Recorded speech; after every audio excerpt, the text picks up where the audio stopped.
Hello everyone, আসসালামু আলাইকুম। কাছে এবং দূরে, দেশ এবং দেশের বাহিরে যে যেখান থেকে আমার আজকের ভিডিওটি দেখছেন, আশা করছি সকলেই আল্লাহর রহমতে ভালো আছেন। আলহামদুলিল্লাহ, আমরাও ভালো আছি। তো আজকে আপনাদের মাঝে চলে এলাম নতুন একটি ভিডিও নিয়ে। আশা করছি আপনাদের ভালো লাগবে। স্কিপ না করে আমার সঙ্গেই থাকেন আর দেখতে থাকেন আজকের ছোট্ট এই ভিডিওটি। তো আমি আজকে ভিডিওটি শুরু করেছিলাম একটি লিচু বাগান থেকে। এটা হচ্ছে আমার চাচাতো ভাইয়ের লিচু বাগান। আর টাটকা টাটকা বাগান থেকে লিচু পেড়ে খাওয়ার মজাটাই কিন্তু আলাদা। তো লিচু যেহেতু এখনও খুব ভালোভাবে পাকে নাই, তো আমি খবর পেলাম, আমার চাচাতো বোন যে বললো আজকে নাকি বাগান থেকে লিচু পাড়া হবে, তাই বার দেরি না করে চলে আসলাম লিচু বাগানে লিচু নেওয়ার জন্য। কারণ বাজার থেকে কিনে আনবো আর ওইটা কয়েকদিন আগের পাড়া ছিল বা কি ওইরকম তো আসলে জানি না। তো নিজে যদি টাটকা টাটকা এরকম বাগান থেকে লিচু নিজের হাতে দেখে বেছে নেওয়া যায় তাহলে কিন্তু সেটা মন্দ হয় না, তাই না? তো এখানে আমি বেশ কিছু লিচু নিয়ে নিচ্ছিলাম, আর এখানে আমি আর আমার চাচাতো বোন দুজন মিলে লিচু নিচ্ছিলাম। ওকে আমি বলেছিলাম যে তুমি একটু ভালো করে বেছে নাও।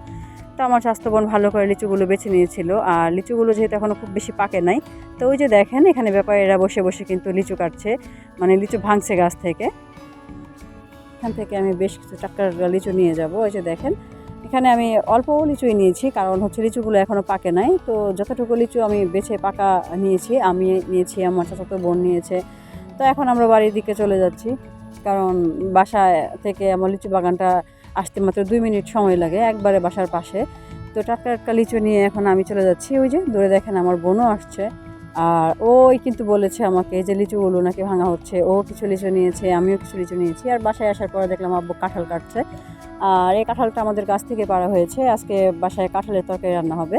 তো কে কে কাঁঠালের তরকারি খেতে পছন্দ করেন বলেন তো? আর আমাদের ঘরে তো কাঁঠালের তরকারি সবাই পছন্দ করে, তবে ওই যে অনেকে গোটা গোটা করে তরকারি রান্না করে সেটা পছন্দ করে না।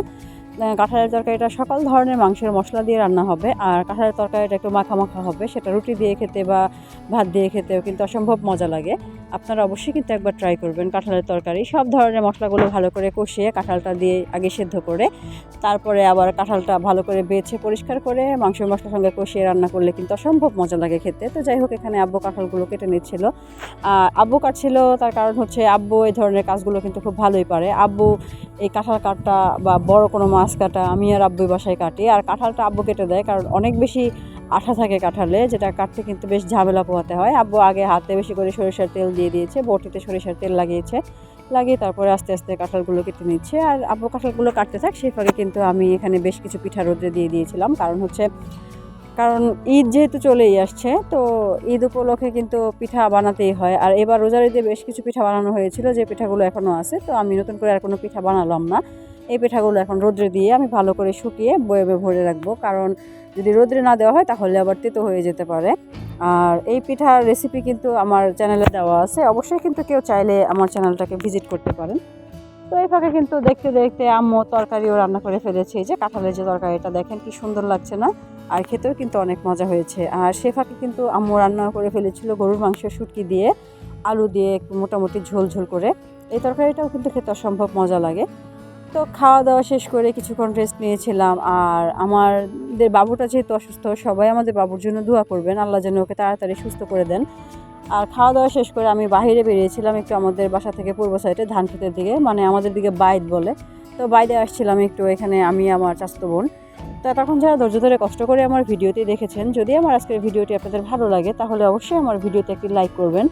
আর আমার ভিডিওটি যদি আপনাদের কোনো একটা অংশ, কোনো একটা দৃশ্য যদি কোনোভাবে কোনো কিছু আপনাদের মনে একটু দাগ কাটে বা ভালো লাগে, তাহলে অবশ্যই আমার চ্যানেলটিকে সাবস্ক্রাইব করে দিবেন, পাশে থাকা বেল বাটনটি প্রেস করে দিবেন। আপনাদের সাপোর্ট, আপনাদের দোয়া, আপনাদের ভালোবাসা আমার একান্তই প্রয়োজন, কারণ এখন যে সিচুয়েশনটার ভিতরে দিয়ে যাচ্ছি, ওই সিচুয়েশনে আসলে আমি কাউকে কিছু বলতেও পারছি না, কিছু বোঝাতেও পারছি না। তো যাই হোক, আপনাদের একজন শুভাকাঙ্ক্ষী হিসেবে, আপনাদের একজন বোন হিসেবে, খালামণি হিসেবে, আন্টি হিসেবে, ফুপি হিসেবে, আপনাদের মেয়ে হিসেবে আমাকে যতটুকু সম্ভব আপনাদের একটু সাপোর্ট করবেন। আপনাদের সাপোর্টটা আমার খুব বেশি দরকার। আসলে এর চেয়ে বেশি কিছু বলার মতো এই মুহূর্তে আমার আমি ভাষা খুঁজে পাচ্ছি না। তো আমি বাসায় আসার পরে যে বিকেলবেলা, এখন মাগরিবের আজানের কিছুক্ষণ আগে, বাবু আমার কোলে ছিল। বাবুকে নিয়ে এখানে আমি গাছে কিছু পানি দিচ্ছিলাম, কারণ এই গাছগুলোতে পানি না দিলে দেখা যাবে যে গাছগুলো আবার মারা যেতে পারে। আর বৃষ্টি যেহেতু নাই, অনেক বেশি রোদ, তো গাছগুলোতে পানি খুব বেশি প্রয়োজন ছিল দেওয়া। তো এখানে আমি যে গাছগুলোতে পানি দিয়ে নিচ্ছিলাম। এখানে গোলাপ ফুল গাছ ছিল, কয়েকটা গন্ধরাজ ফুলের গাছ ছিল, এখানে রঙ্গনের গাছ ছিল, মেহেদি গাছ ছিল, মরিচ গাছ ছিল, বেলি ফুলের গাছ ছিল, মানে মোটামুটি সব ধরনের গাছগুলোই ছিল। আর গাছগুলো লাগাতে যেহেতু ভালো লাগে, তো যত্নটাও তো একটু করতেই হবে, তাই না? যেহেতু যদি ওরকমভাবে কোনো সময় পাই না, তো তারপরেও চেষ্টা করছিলাম যে গাছগুলোতে একটু পানি দিয়ে দিই, যেন গাছগুলো পানির অভাবে মারা না যায়। তো এখানে গাছগুলোতে পানি দেওয়ার পর এখানে আমি কয়েকটা বরবটির গাছ লাগিয়েছিলাম। এই বরবটি গাছগুলোতে পানি দিচ্ছি, আবার এখানে একটা মিষ্টি কুমড়ার গাছও লাগিয়েছিলাম, আর এখানে কিছু ধনিয়া পাতার গাছ ছিল, তো এই গাছগুলোতেও আমি পানি দিয়ে নিচ্ছি। আর এ ফাঁকে আমি আরও পানি দিয়ে নিব আমার ওই যে নয়নতারা ফুল গাছগুলোতে। দেখেন মাশাআল্লাহ কত সুন্দর ফুল ফুটেছে, তাই না? আর নয়নতারা গাছটা আমার এই কারণেই ভালো লাগে যে এই গাছে সারা বছরই ফুল থাকে, কম বেশি সারা বছরই কিন্তু এই গাছটাতে ফুল থাকে।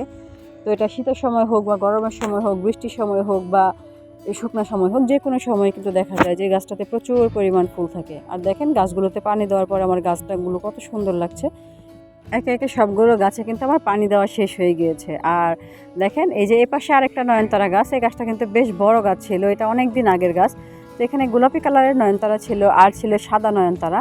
তো সাদা নয়নতারা গাছটা আমার কীরকম জানি মানে মনে হচ্ছে যে গাছটা হয়তো বা খুব বেশি দিন আর বাঁচবে না।